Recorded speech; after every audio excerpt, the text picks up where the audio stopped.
Today we have a tutorial on creating hairs. So if you want to add a hair to an object, of course you select the object.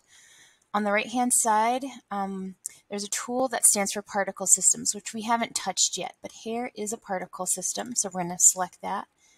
And of course I want to add one, so there's a add button or a plus.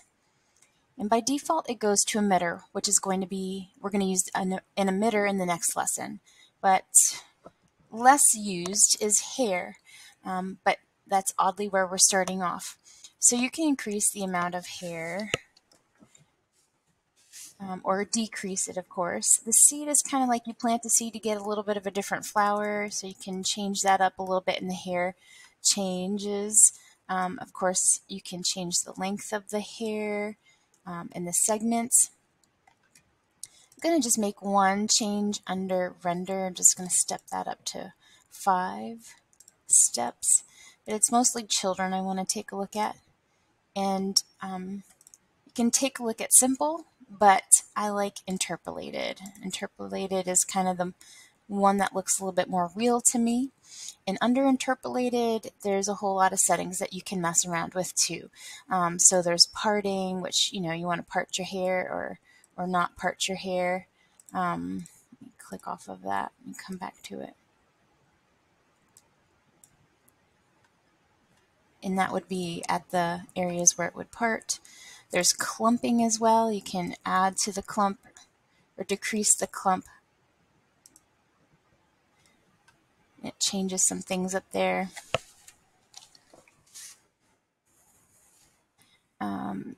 There's roughness as well. So there's different settings that you can change with here.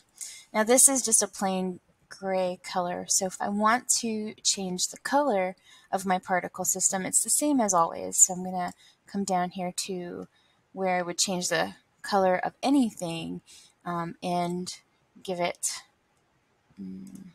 some kind of color. So now I have some red hair.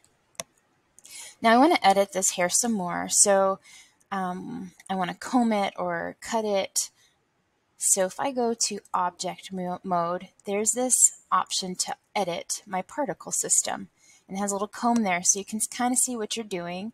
And you get this new menu, and the buttons tell you exactly what they do. So if you want to comb your hair, you kind of click at the top and you can start combing the hair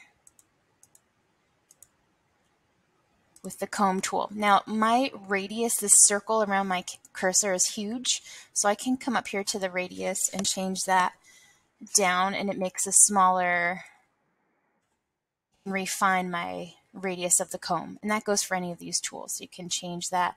I can also change the strength of it so it's pulling less hair. It's a little bit more more sensitive, but all these tools do something. This can smooth things out a little bit.